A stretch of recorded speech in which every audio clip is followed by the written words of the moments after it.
Okay. I think this is gonna work. Oh my gosh, the music is still playing. Why? Okay, we're good. That just works.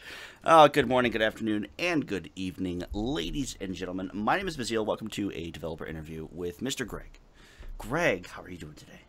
I'm doing great, thanks. How are you? Good. I'm good, bud. I'm good. Now, I want to make sure I get this title right, because I always mess it up. You are the lead gameplay programmer, correct?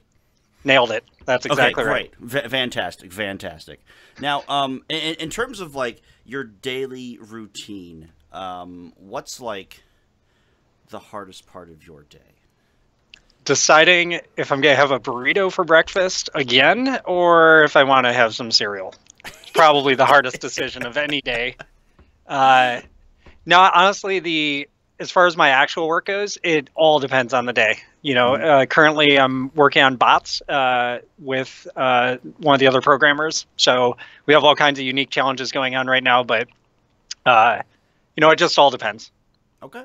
I mean, that's totally fair. I mean, burrito and whatnot, that would be a very hard decision, I must say. That's a staple. Like, that is always a tough decision. You can't have a burrito too many days in a row, but... That's true. But they're so good, so you might as well, right? Yeah, that's exactly.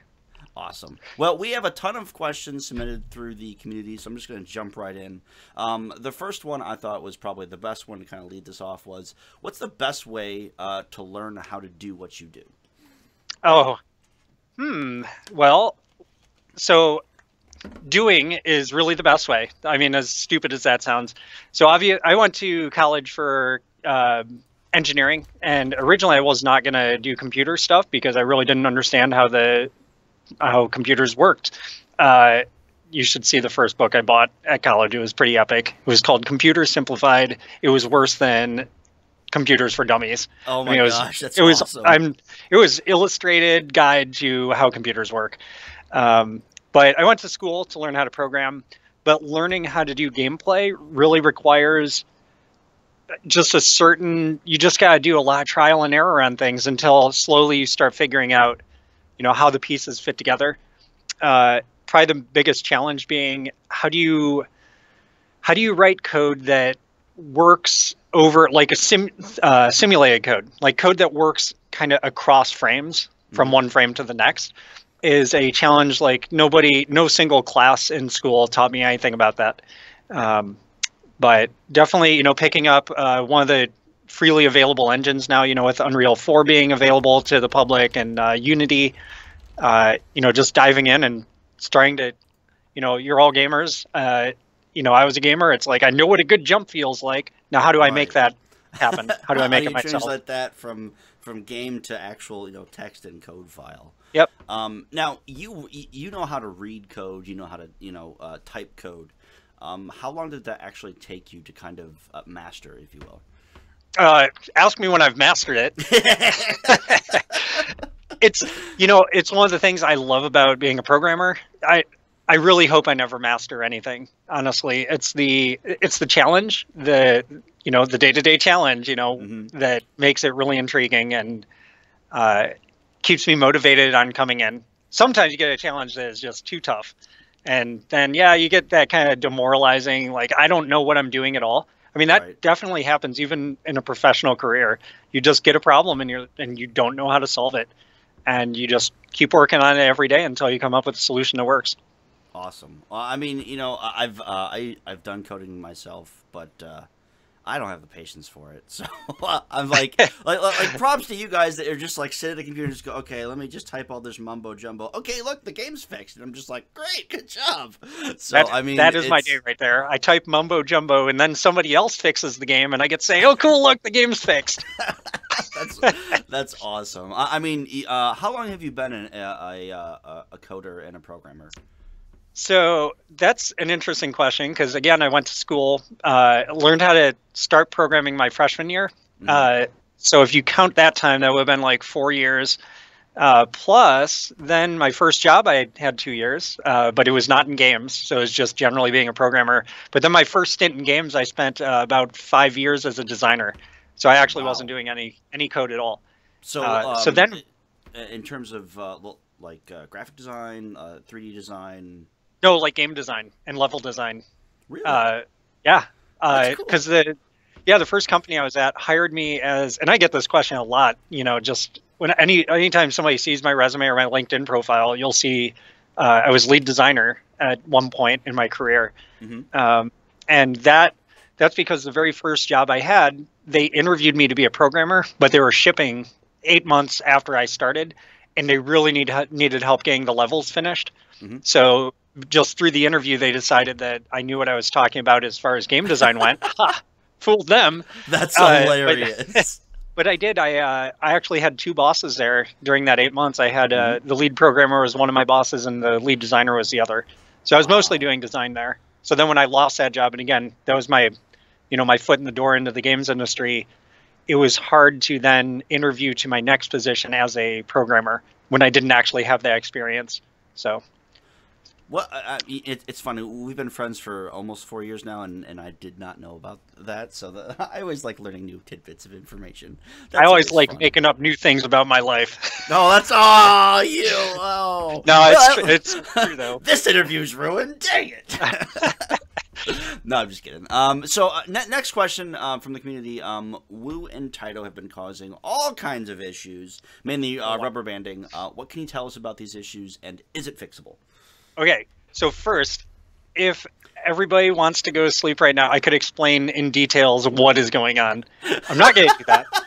Instead, what I'm going to tell you is I have and I've had this for a while, I have a separate, for all you techies out there, I have a separate stream that I've been working on getting those fixes in, but it is not a fix that is isolated to Woo. It is very much a global change that needs to happen to the skill system in order to fix those issues. So, one thing I liken it to, I played a lot of Path of Exile a couple of years ago, and you could tell they had a lot of quote desync issues, right? Like you'd be playing and suddenly your character would pop to some location and you're like hardcore mode and you die. Very frustrating. And then but it took them several patches to fix it. But once they fixed it, it was like globally fixed. It was not they weren't just fixing that one problem. They were fixing like all of their network synchronization issues. That's what I'm doing. So it's taken a while because first, like I said, I have to learn something new all the time.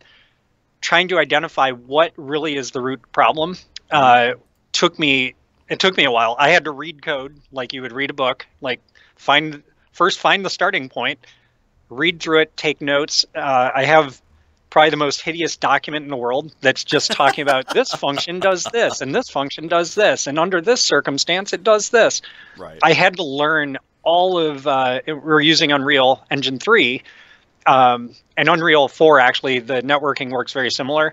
I had to just learn how all that system worked in order to even understand the problem. Then once I understood the problem, then I said, okay, cool. Now I have to fix everything in one blast. Oh, it's my not gosh. So the reason it's taking longer than people would expect, I can't just check it in now, right? We've been live for a while, so I need to make sure that when I check this in, it's going to work. And it's hard to test, like, things can happen if packets get dropped, if they show up out of order. Simulating that, there's some tools Unreal has, but there are certain scenarios I just have to imagine, like, okay, now what if I got this information before I got this? Am I going to be able to handle that properly? So anyway, so I've got a global fix in the works, and the reason it hasn't been submitted, it's not ready, and there have been a lot of other things going on all at once. Like I said, I'm working on bot matches now, as we're working on getting, just good onboarding for new players. You've been playing the game for a while, but we want to make sure new players have a comforting place to land as well. So it's just one of those, it's a constant, priority versus, versus how much it affects people. And what sucks is I recognize I have been killed because I had a desync issue playing as, actually for me it was HK 206. I was playing as him. I somehow I know exactly how it happened, which made me even more mad because it was my fault. Like, come on, Greg. And yeah, I totally got killed. That's funny. So yeah. So basically, it's being fixed, but you have to fix it all at once. That sounds awful. It does, but it's not as bad as it sounds either. It's like it's kind of a global fix. I just have to do that global fix very carefully. And some of the skills, like to be totally transparent on it, some of the skills just need to be reworked. If you were keeping up on changes, actually, one baby step in this whole process was the changes to leap skills. If you notice now in the game, you can queuing up's the wrong word, but you can set up the targeting for a leap skill while you're doing other skills. That was part of the desync fixes. It was this, I'm going to use the fancy decoupling word. It was decoupling some of the features that we have in our skills to make them more flexible and more importantly, more easy to correct when the server says, hey, essentially a desync is the server, you think you're doing one thing and the server says, no, you're wrong. You're doing something else. Right. That's a desync. So rewriting the leap skills, that was one of the steps towards this. That was just one of the baby check-ins I did, but I'm working on the global, cool, now we have a framework, so we won't get any more desyncs. If we add any new skill types, we'll be good to go. Okay. Well, I mean, that actually makes sense in my head now. But okay, so the kind of follow-up question to that is, are you going to have to fix it twice, one for Windows 10 client and one for Arc? Nope, this is global. It's a global fix, and the level of the fix, as in, only the low-level code kind of cares between the different platforms. Excuse me, I'm going to wipe my nose. Super cool right now. Oh, you're fine. Yes, dude, that feels better. I'm sure it's 1,000 degrees in that office, so. It's actually pretty warm in here, but I'm okay with that. I mean, I can always whip my shirt off if I need to. Woo! Just like hold up a black box, censor myself. I put one up there for you. Okay.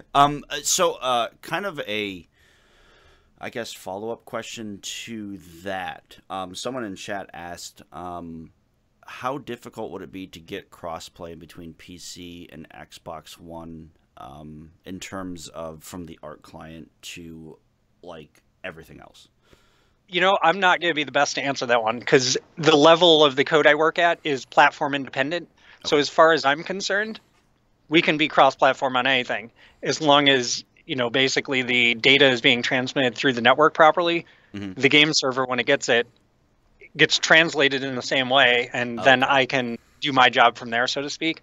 Okay. So that's more for an engine programmer. Gotcha. And I'm too lazy to try to think about what it would take.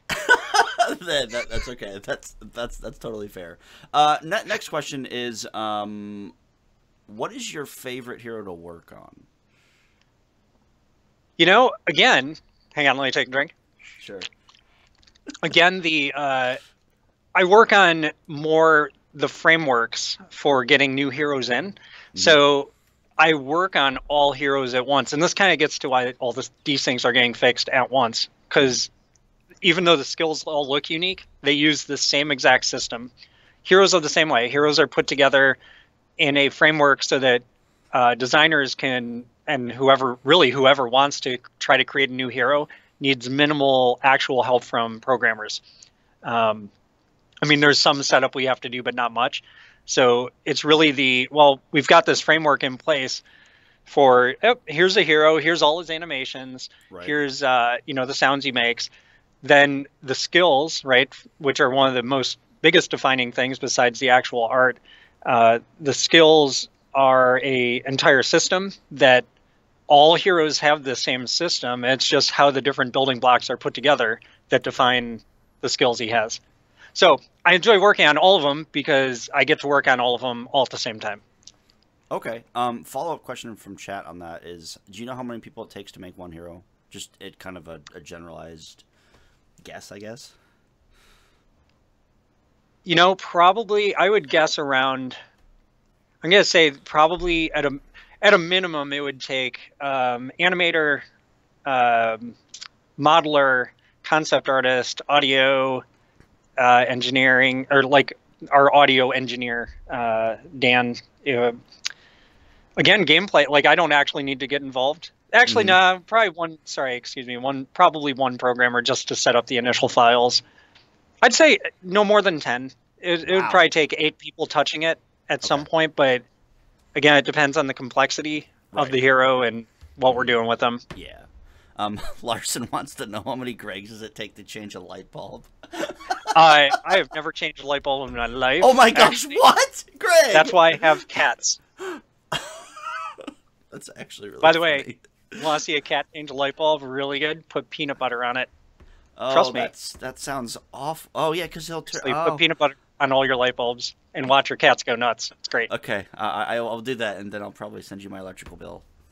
Yeah, good call. So you've been working at Motiga for a little over 4 years now.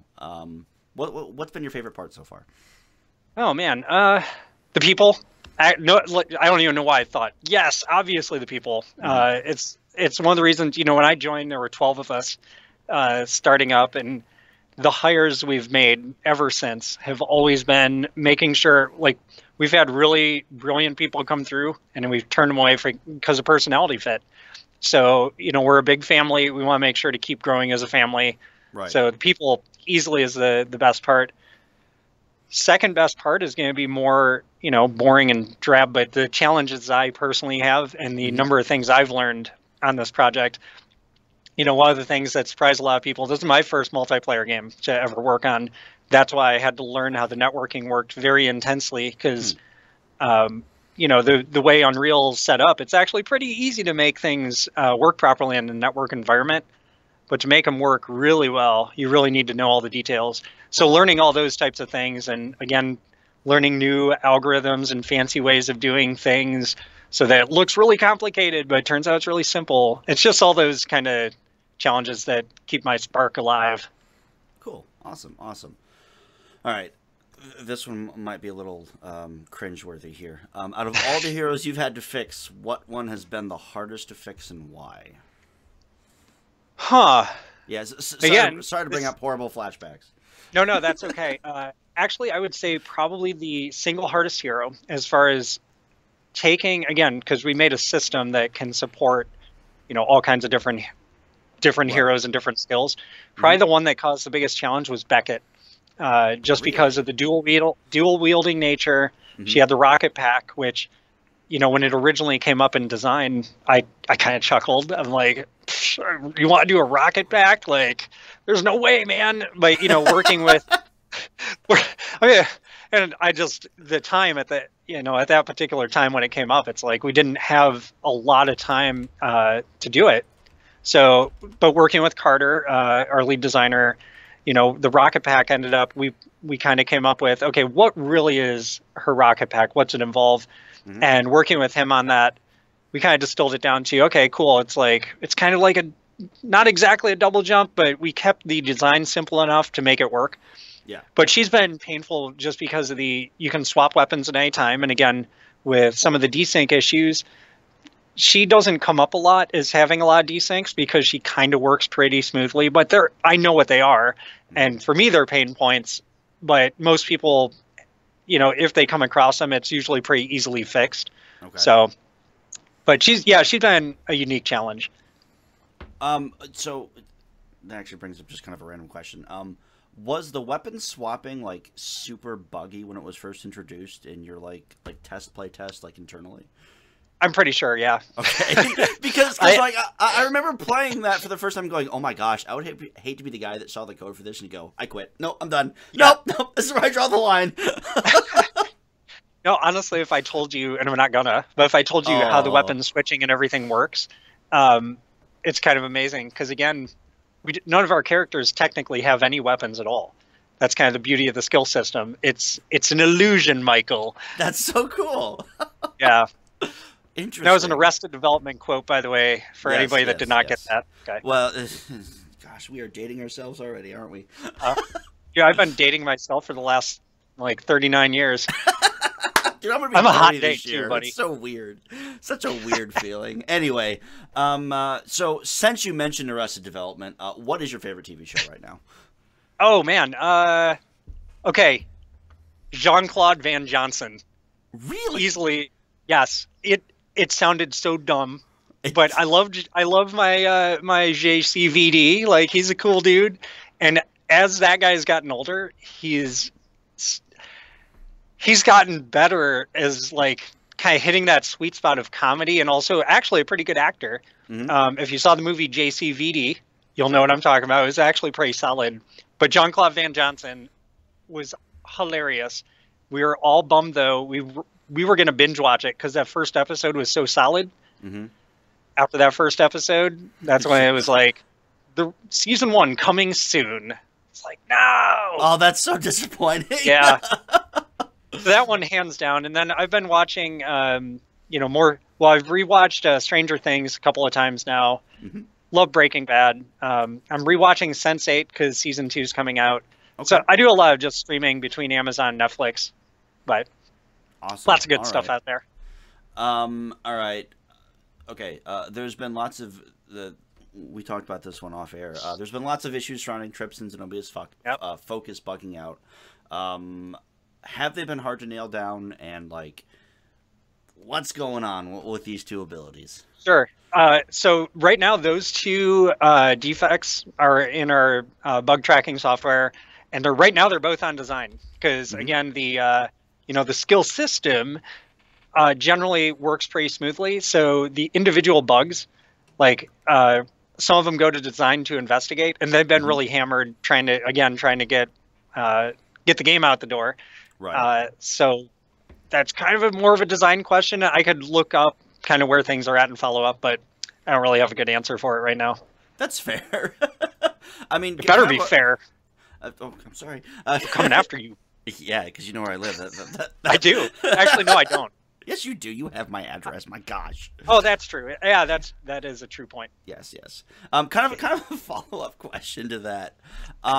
When like the transition from using the focus to it like either working or not working, especially in terms of Zenobia, on the code side, does everything look the way it should be? Is that just kind of more of a like an ability issue that just doesn't want to work right now? So again, yeah. So this kind of gets back to desync stuff. So there are certain things we can do 100% safe and have no desyncs. Mm-hmm.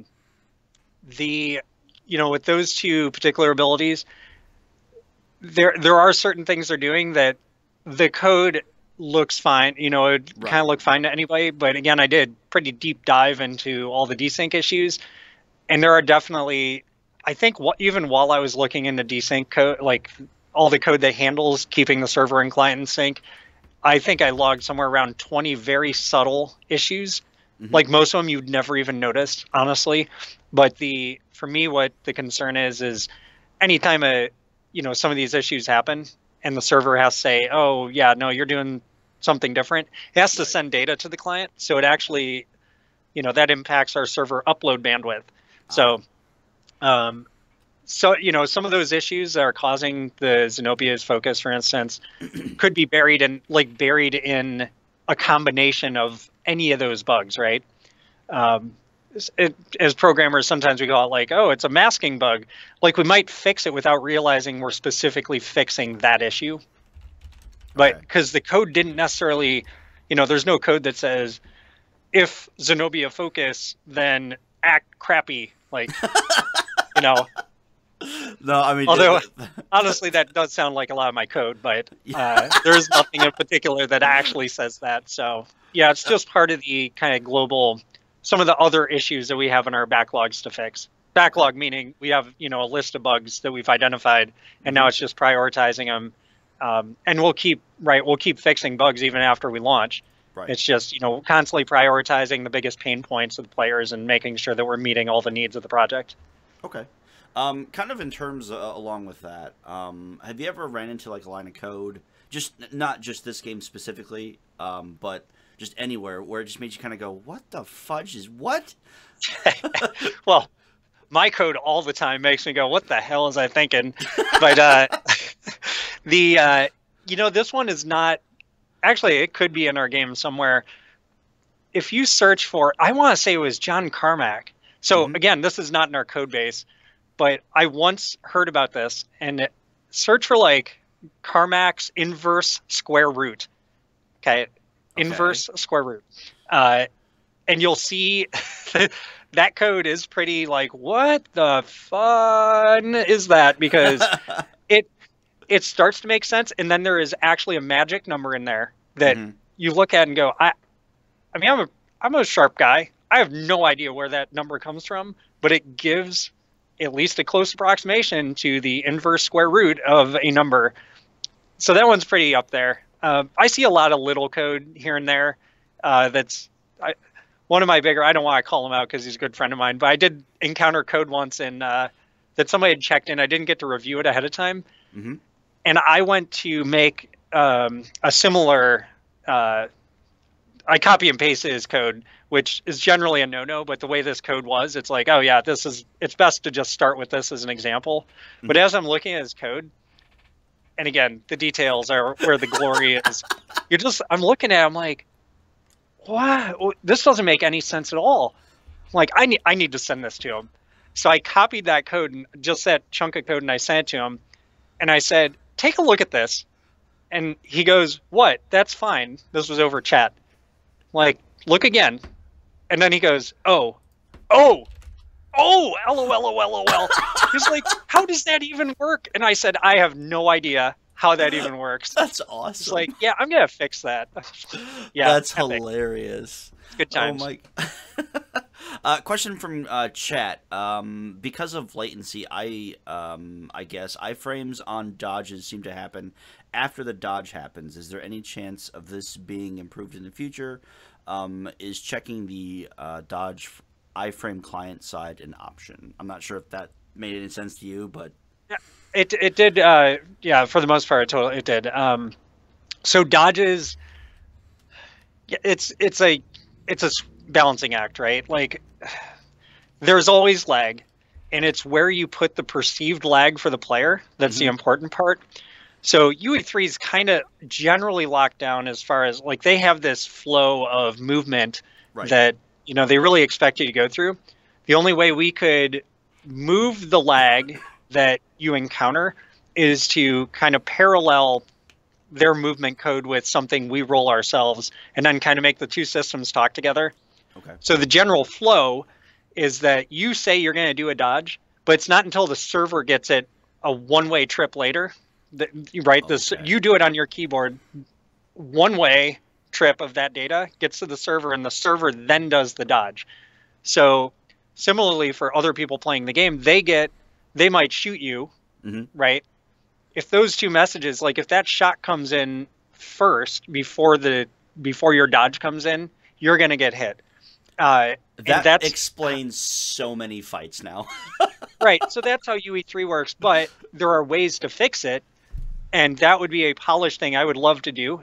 That's even more work than getting the desyncs fixed in the first place. So I actually read a really great talk by a developer in another studio nearby that talked specifically about, I want to say it was dodging, actually, or something similar, like an evasion of some kind.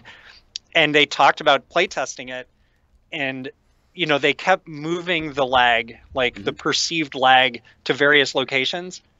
And they found the sweet spot that play tested the best, even though it still had, it's still cheating, right? Like the server, you're always kind of fudging things here and there to make it feel the best and play the best. But you need to be honest. The server needs to have the authority so that people can't cheat. Right. And their solution was very unique. And I was like, yeah, how would I even do that with UE3? And again, it would be, I just have to roll that, and it would take a while. Okay. But so yes, there's definitely, we can fix it. Will we? It will be a while. Like we definitely want to get the desyncs, like the global kind of problems fixed first, and then we can start really fine tuning and honing in on other specific abilities that are like, God, this felt really bad. Well, we know why it feels bad because we know how the data works, but again, the fix could be a larger effort than it might be worth early on in the project. So once we release, that is. Right? I mean, that honestly, I think is probably going to explain to most of us like why here comes Margrave. I know exactly when to dodge. I dodge, but I still get stunned. It's because the server already registered the hit on me and not the dodge first, which totally makes sense. So that actually explains a lot of like my just mouse throwing rage. Sometimes it's like, I dodged that, you son of a. So yeah. Okay. So a lighter note. What's your favorite cereal? Lucky Charms. That was off the top of my head, actually. Yeah, man, if I'm not having a burrito, I'm rolling the Lucky Charms. I mean, it's marshmallows, sugar, and wheat. I mean, you can't like not eat that. And do you know what I actually do with it? So I actually pull all the marshmallows out, because here's how I look at it. Of course you do. Well, I pull them out and I'm saving them. So in probably I'd say 2 more weeks, I'm gonna actually have an entire bowl of marshmallows with the milk. Because honestly, it's going to be the same amount of calories over time, and I'm just going to have the most glorious, hyperactive day on the history in the history of Motika. Please send me a text message when you actually do that, because that's going to be amazing. I will get a picture of that bowl, and I'm going to make the entire world jealous. And then watch for it. You'll see it. Lucky Charms Marshmallow Edition, all marshmallows all the time.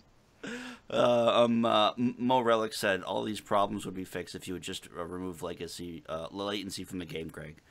So. I'm on it. You know what? Well, what I'll do is I will hand deliver a server to everybody's house that's having issues.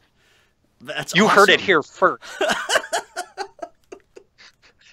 Oh my gosh! All right. Okay. I'm also fixing the internet in my spare time. Awesome. So, there's that going on too.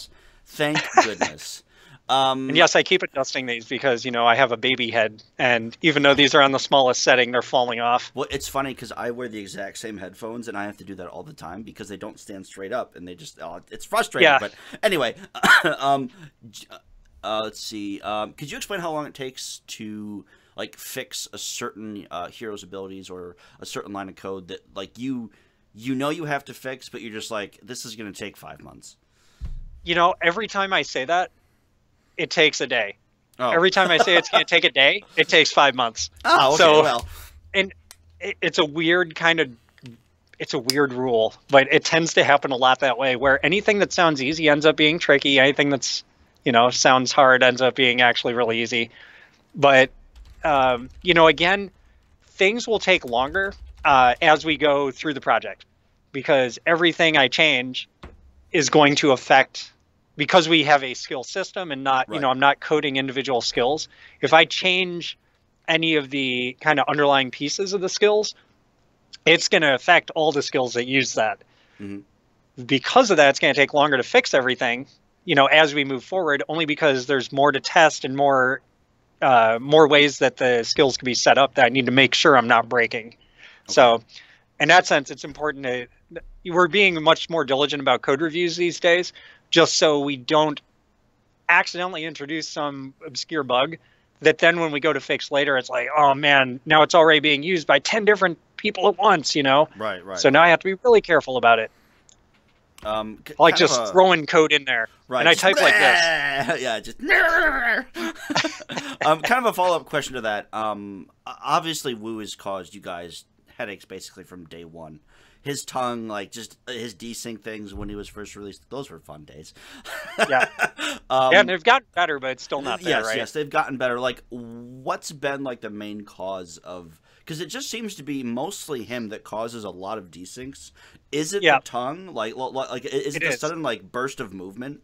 Yep, that's exactly what it is. So this is, and again, we have bugs to make things better, and but I've actually been searching for sources, how do other games handle hit reactions? Because what happens is the hit reaction happens on the server, right? Again, the server is the authority. So if that tongue didn't hit you, you're not going to get hit reacted. And the server is going to tell you whether or not that tongue hit you.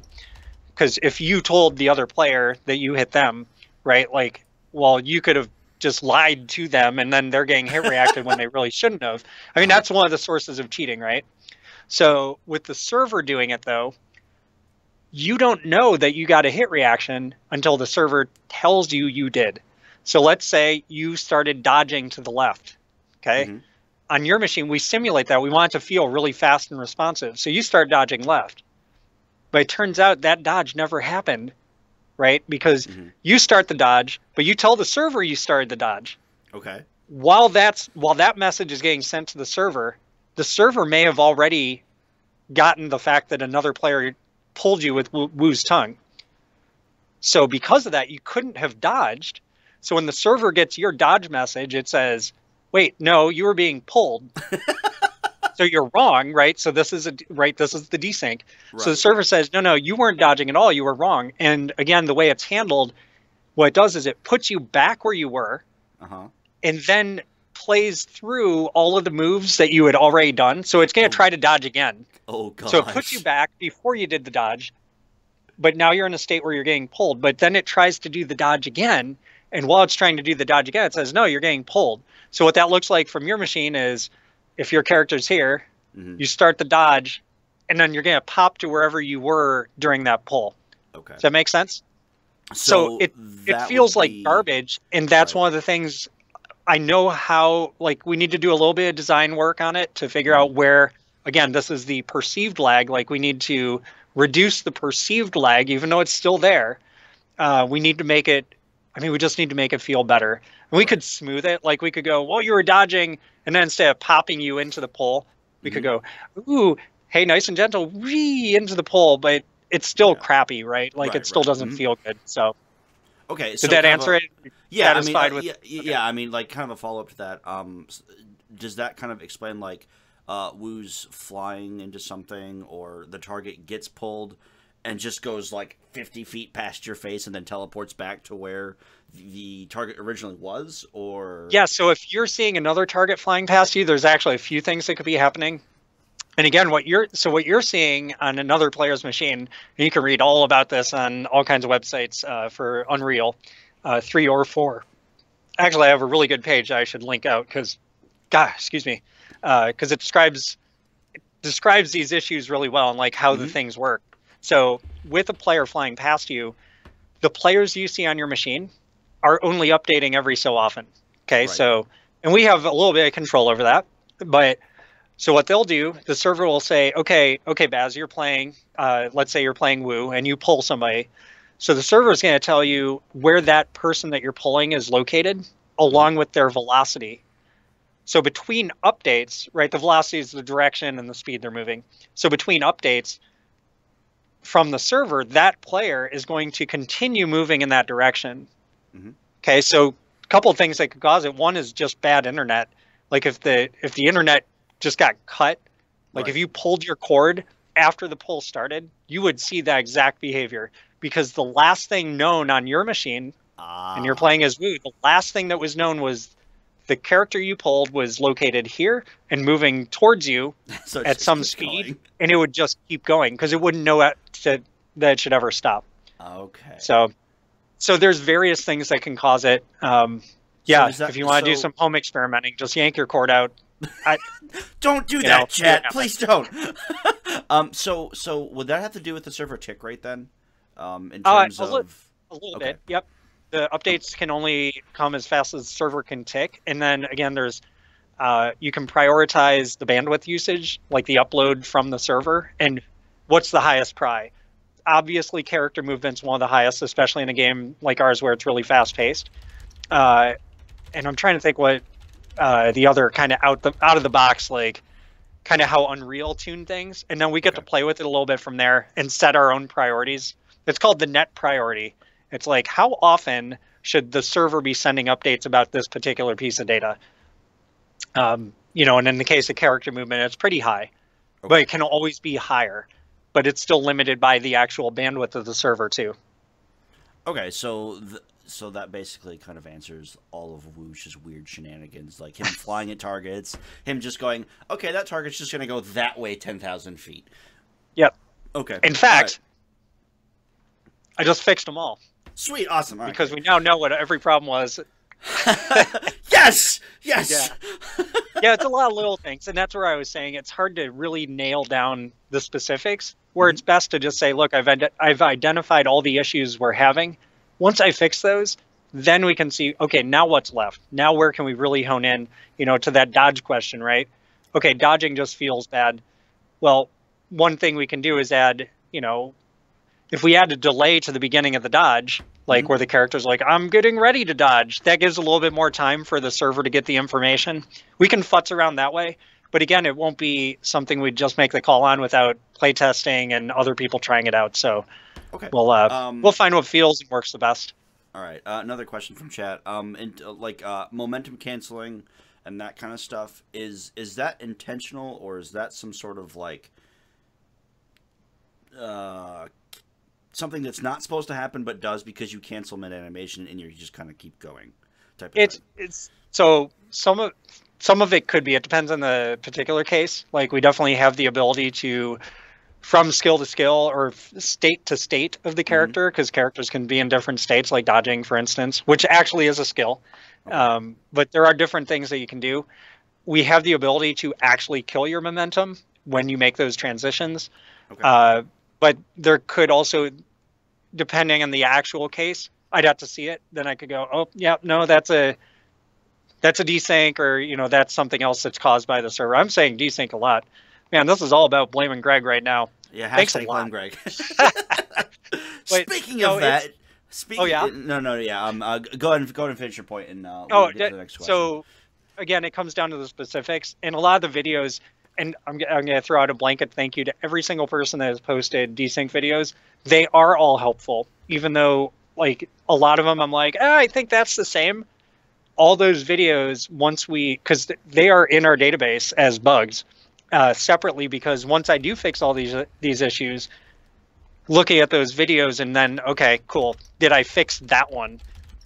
Going back through all of them and making sure they're all fixed, that's one of the steps of fixing all the desyncs, or as many as we can anyway. So I want to just shout out to everybody that's posted desync videos, because it is helpful. It will help us get those all hammered out. Okay. And this was a joke question just because I thought it was funny. Do you know where hashtag blame Greg came from? Wasn't that you? Didn't you do that? Oh, yeah. I was going to say, like, I think that showed up in Twitter at one point. Yeah, but exactly appropriate. So it's like, oh, of course that hashtag exists, because it really should.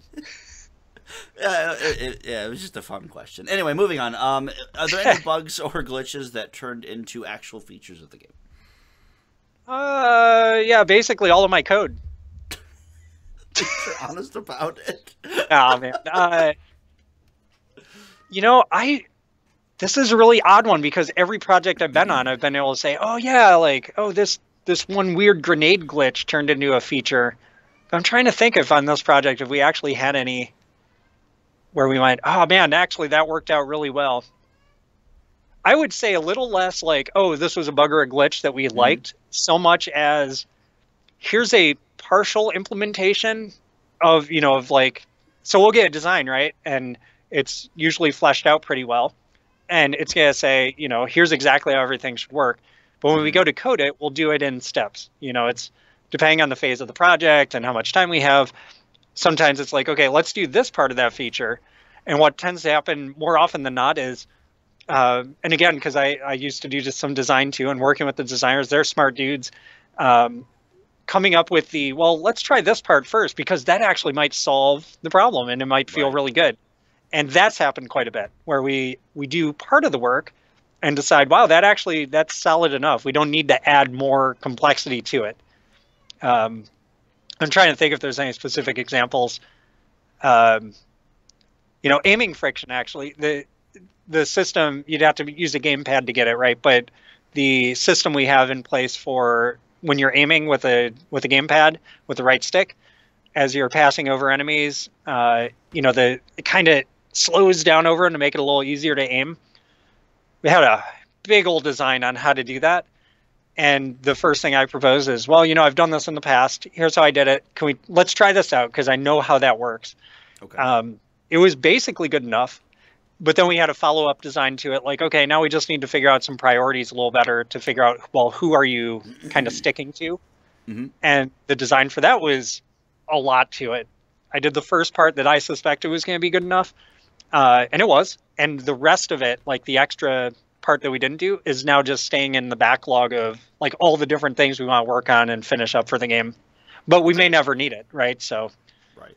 Better safe than sorry. Yeah, it's just keep it there so we don't forget about it. But, if nobody's complaining about these particular parts of the aiming friction, then yeah, why would we do that before we fix desyncs, right? Okay. Kind of a follow-up question to the aiming thing. What goes into homing of certain skills and the intensity of them? Like Mozu's bolts, Voden's homing fart cloud, they want to call it, and HK's alt. I really need to figure out how to do homing fart clouds. Oh my gosh, that needs to be a skin. Yes. So for homing, again, that's so that's part of a skill. So, I'll nerd out a little bit about kind of how the skills work. A lot of them just start with an animation. Mm-hmm. So you click a button, an animation starts, and then there's certain points in the animation that are flagged to trigger events. And in the case of like a homing fart cloud, the event would be, okay, fire the skill at this point in the animation. Okay. Well, what's that mean to fire the skill? In the data, and again, this is all now set up by design, when the skill fire occurs, well, let's create a projectile. And then they have all kinds of data they can specify about the creation of the projectile, including where it gets created, the direction it's going to be facing, the actual projectile, like what projectile am I creating?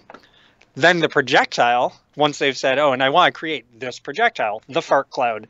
So on the projectile itself, they can specify how that projectile works.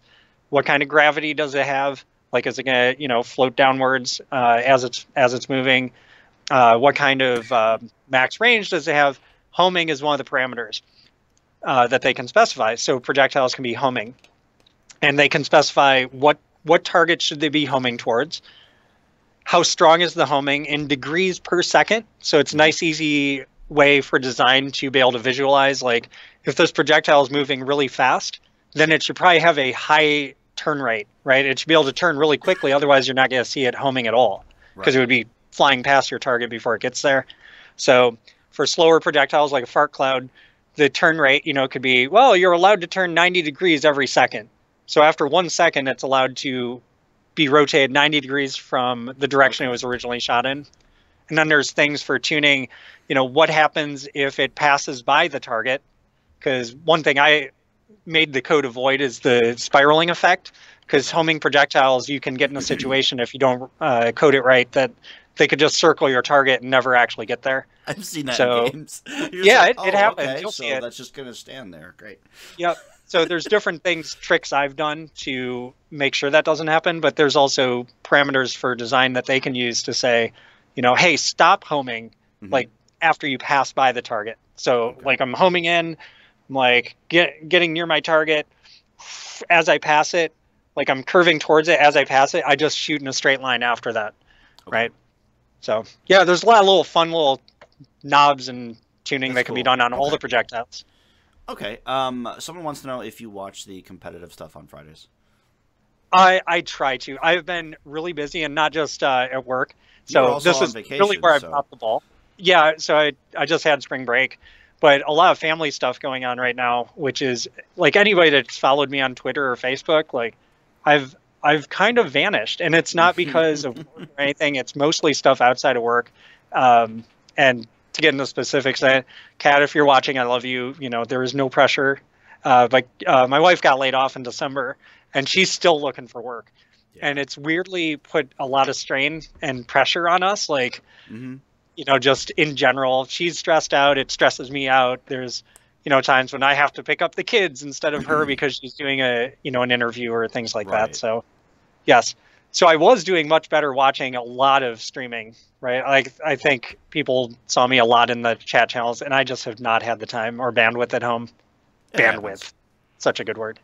It is it a fancy word? Yes. Okay. So in terms of, I'm not sure if this is something that you would have anything to do with. When a match is found, there's no push notification or highlighted tab. Is that something that you work on, or is that strictly more of like a UI type of thing? It's more. It's not necessarily all UI. It's kind of a combination of more UI and engine teams, and that's just the way we have our studio split up as far as the engineers. It's something I could help out with, but it's not. Again, I've got plenty to do just on the gameplay front. Right. So I won't be doing any of that. And I don't really have the answer. Fair enough. What was the first playable build of Gigantic Light? I know that when we went to PAX South and East, we had Joe show us a little bit of a rough kind of video and recording of it, which was really interesting. So, like, what was it for you, since you were obviously like one of the first people hired at Motiga? Right. So, Yeah, Joe actually, fun fact, Joe started 1 week before me. So that's correct. Yeah, so it was pretty early on. So the first playable, the video kind of does a little bit of justice to it, but you kind of had to play it too. It was more like an MMO. In fact, my first 2 weeks on the job when I started, I said, okay, what am I doing? And the very first thing was making the controls like WoW. So World of Warcraft. Fair enough. And it was like I fired up WoW because it had been a while since I played it. I'm like, okay, let me make the control scheme for Gigantic work just like WoW did. Because what we were going to do was not a fast-paced, MOBA shooter. We were more going to do like a repeatable raid experience. And that's what was pitched to me when I started. Right. And it sounded pretty rad. So we had 2 teams, just like we do now. 2 teams, but they were both fighting a single boss. Yeah. And that was actually really interesting and a really tough design challenge. Yeah, the boss was like some weird monkey skull guy, like walking around like this. And but yeah, after the initial control schemes, so if you can imagine playing our game with WoW controls, we had that single boss. We also had the boss was terrible because they put a really inexperienced AI programmer on it. Oh no. This guy. Yes. Like I don't think I should be doing the AI here, you guys. So you're the reason Kador is terrible. All right. Yeah, and actually, probably the original hashtag would have been, instead of blamegreg, Greg, the boss is broken, because for Liz knows and other programmers here know, for like a month straight, I came into the office. I'm ready to face the day. I'm all amped up. Greg, the boss is broken. Like, oh my god. And it was, it was like combination of like pathing issues and like just trying to learn the AI code and how to make them move around the map, and also trying to make them attack and everything. Yeah, it was pretty rough, but it was, the fun was there because, again, I joined for the people, and our play tests were really fun. Everybody was energetic. Anybody that's seen Joe knows that guy is just like bubbly as anything else. That guy's amazing when he plays. Yeah, it's so funny. It was really collaborative, lots of rapid changes, and kind of slowly morphed into what we have now. So cool. Let's see. I'm not sure why someone asked this, but why are you called Greg? Why am I called Greg? Man, I was like, okay, that's a question. That is deep. I'm probably called other things more often now than Greg, but actually, weirdly, today somebody that is relatively new called me Gregors, which I was amazing. Like, man, I kind of like that. It's kind of like, I think somebody used to call me Gregors back in the day. Gregors. But I know, yeah, actually Pat Corwin, Paco, if you guys ever watch Paco playing or get in games with him, he's one of the only other people that calls me Gregors. I like it. It actually, for me, it flows more naturally. Greg, I always find awkward to even say, and it sounds too much like Craig. It's weirdly sounds like Doug. Like, trust me, like if somebody yells Doug, it's like it's got that hard G on the end. Yeah, I really don't like my name. Thanks for pointing that out, whoever asked that. You guys are jerks. Now is Greg your full first name, or is it Gregory, or? It's Greg Wanson. Okay. Yep. No, it's Gregory. There's no such name as Greg Wanson. I don't know where that came from. I don't know with you half the time. Sometimes you just make shit up. I'm a Gregory. Which actually, now that I'm an adult, I start saying that more often because people don't ask me how to spell it then. Like, oh, do you have 1 G or 2? I'm like, well, there's one at the beginning, one at the end. But they're really asking, like, is it Gregg or Greg? And I've only met like one Greg with 2 G's at the end. But Gregory, everybody knows how to spell, so there's no confusion. That's awesome. The chat wants to know, what is your MMR/rank? It's not good. I'm keeping that one to myself. Nice. All right. Maybe I'll share it someday once it's really good. Mo Valentine wants to know how you spell Gregors. Greggers. There you go. Okay, so ORS would be Gregors, and I'm like, that's Gregors. Nah. That sounds like a monster or something. Yeah, it does, right? Like Igor. Yeah. I mean, not that there's anything wrong with the name Igor. Igor, I love you, for all the Igors out there. Just got a bad reputation now, He does, yeah, he does. what's the kind of code you actually work in? Do you work in C++ and that kind of stuff? Like, what's like the main code that you generally are working on right now? Yes, C++ and that kind of stuff. Okay, it's definitely what I work in. No, so yeah, mostly C++. UE3, so Unreal Engine 3, made heavy use of Unreal Script. And if anybody's dabbling in Unreal Engine 4, that doesn't exist. They kind of replaced it with Blueprints, their visual scripting. But that stuff's pretty solid. But Unreal Script is it's definitely a proprietary language. It looks kind of like Java. It's got lots of good keywords and facilities for specifying how variables should replicate from the server, and like how the networking code should work and everything, and whether this function can even get called on the server or if it's only on the client. But I only do the setup for some of the new things in Unreal Script because you have to, for the most part, and then most of my code now is C++. Okay, awesome. Well, Mr. Greg, I really appreciate your time. This has been an absolute blast as always. Agreed. Your Twitter handle is Mo_MMBALTO. Correct. All right, and that's Mo Mbalto. Mo Mbalto. It flows right off the tongue. Mo Mbalto. It does. Do you have like a self website that you like do anything on, or do you? That's on my bucket list. Actually, it's on my short-term list just to come up with something, But I do have a site, but nobody wants to see it right now. It's really just one of those. I'm gonna start a blog, 8 years ago with one post, like who cares? So most of my communication with just people, I need to get back on Reddit for one. Like people knows I've vanished off there because I used to spend like 30 minutes a day in my morning, like getting on Reddit and like, let me see what people are saying so I can answer stuff. I've just been busy. So Twitter's pretty good. Facebook, I've not been using quite as much. I like posting the short little nuggets of wisdom that I have. But LinkedIn, I'm available. Like anybody that wants to reach out to me. So Mo_Mbalto is my, that's my actual personal account anyway. But I am Mbalto, like MMBALTO everywhere. As many places as I can be. So you can find me on Steam if you want to chat. I chat with a lot of people on Steam. Ask me questions. I'm on LinkedIn under Mo or Mbalto. Yep. You search for me, you will find me. Awesome. Just Google him. He's super famous, guys. He's super famous. Yeah, super famous. Like Jean-Claude Van Damme, actually, the reason they haven't made season 1 for Jean-Claude Van Johnson is because they're trying to get me to be a sidekick. Like you need to give me more money. I'd watch that. I would let him hit me just to be his sidekick. I mean, who wouldn't? All right, man. Well, chat community, thank you so much for watching. I appreciate all the questions you guys gave us in there as well. Once again, Greg, thank you so much for your time. And make sure to follow him on Twitter, Mo_MMBALTO, as well as you can find me there. All the links are at the bottom of the stream, blah, blah, blah.